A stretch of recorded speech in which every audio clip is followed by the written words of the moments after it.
Japan is a place that, for many, captures the pure essence of perfection. A place where things just click and everything makes sense. Food so good that you'll be left dreaming about it for the rest of your life, reminiscing on the perfect bowl of ramen you had in that small, quiet, dimly lit back alley in Tokyo. The serene and tranquility of finding a side street off of the beaten path with the perfect view of a pagoda as the sun starts to set over Kyoto. The way the bustling lights vibrantly shimmer off the water of the Dotonbori River in bustling Osaka. It seems to have it all. But if you scratch the surface a little deeper, you'll discover that even Japan has its faults and imperfections.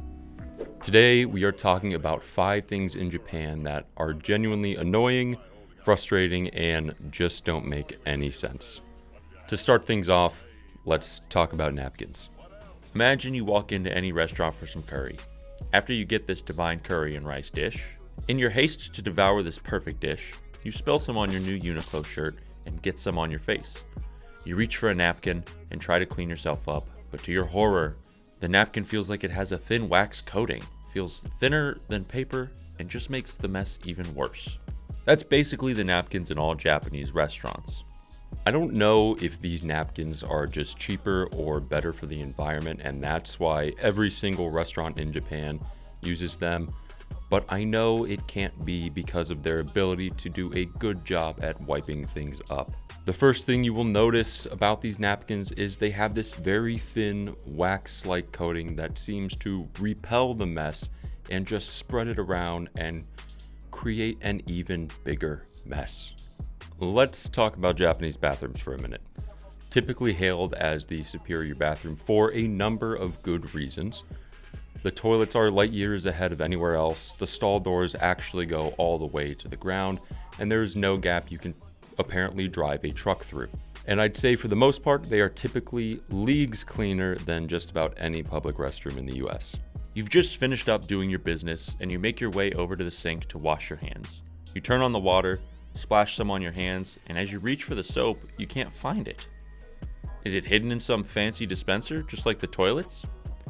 Nope, it's just not there. After you rinse your hands, you go to dry them, but alas, there are also no paper towels. A hand dryer, perhaps? Also, no. So you're left with just shaking your hands quickly or wiping them on your clothes. Now, I will say this can be fairly sporadic, but not uncommon. Some restrooms will have soap and hand dryers, typically not paper towels, but that's not a huge deal if there's something to dry your hands with. One person that went over the paper towel problem very well was Greg from Life Where I'm From. In his video, Your First Hour in Japan, he does make a point to say that after you leave Narita and Haneda Airport, you can pretty much kiss hand towels and soap goodbye. What I wanted to say was to enjoy the soap and dry hands, because it may be the last time you enjoy either until you return back to the airport. But there are also some restrooms that will have nothing besides water to wash your hands with. It can be a bit like gambling. You put $100 in the slot machine and hope for the best. That's how Japanese public bathrooms are. We've seen a lot of things online about why they might not have soap or hand dryers or paper towels. The paper towels, we can kind of understand. Save some paper and some money. But soap? Really? Like I said, it's not in every bathroom, but I think that every bathroom should at least have soap. The amount of people I see, not just in Japan, but everywhere, who don't wash their hands is crazy. At the very least, we would like to keep our hands clean. There are some upsides though.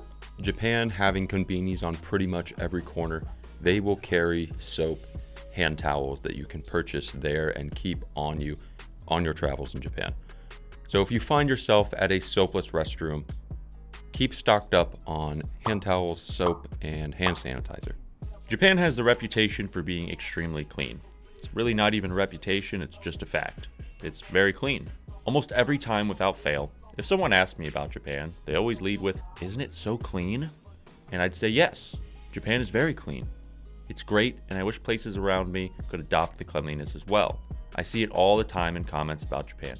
Japan has no trash cans. And I could say that's about 50% false. You see, Japan does have plenty of trash cans. Typically, you can always find some near vending machines, which are, no exaggeration, all over the damn place. The problem that you will see though is if you approach one of these trash cans ready to throw away your tissue or any other trash you might have on you, you will quickly see that these trash cans are marked for bottles and cans only. It makes sense that the trash cans by the vending machines, which dispense bottles and cans, would have specific trash cans for those. After all, Japan is huge on recycling and separating trash. This isn't a huge problem, a mild inconvenience at the most, but slightly annoying nonetheless. You will usually find this problem in the cities while walking around. Every restaurant or places where you pay some admission to get in, like a zoo, will 100% of the time have trash cans for all of your trash needs. If you do have something that you want to throw away but can't find the proper trash can, don't just throw it wherever one is available. They keep those separated for a reason. Just hold on to it until you can find a proper trash can to throw it away. Typically, what we like to do is just hold on to our trash in our backpacks or satchels or whatever it is you're carrying and just take it back to your hotel, because those are always going to have trash cans. It just leads to less mess around Japan and less to worry about overall. Picture this. It's a fairly hot day and you've been doing lots of walking around, exploring, and sightseeing all around Japan. You're feeling pretty hungry, so you stop in a local ramen restaurant for a delicious bowl of ramen. You sit down and pour yourself a cup of water, but instantly it's almost gone. Why, you ask? Well, because the cups are so small. We are people who like to stay hydrated, especially when we've been walking around or it's pretty warm outside. So when I go to eat something like ramen, which according to Google can have upwards of 2,000 milligrams of sodium in it, I'm going to need a lot of water. We did some looking online and saw things that made sense, like the restaurant having small cups to encourage you to buy a bigger drink. And that makes sense, but what about people who prefer water at meals and not beer or a highball? When we go out to eat, pretty much 100% of the time, we're both getting a cup of water. Not because it's free or doesn't cost anything, but we just prefer water with our meals. The nice thing though is at least there are usually water pitchers at the table for you to refill your water once you drink down that tiny 4-ounce cup that you've been working on. If we went out to eat between us two, that pitcher would be gone in a matter of minutes. So we're constantly refilling our cup and then having to get the pitcher refilled with even more water. I know there are a lot of vending machines in Japan and convenience everywhere, so drinks aren't hard to come by, and you can usually take it in any restaurant, but sometimes you just aren't strapped with the water at all times.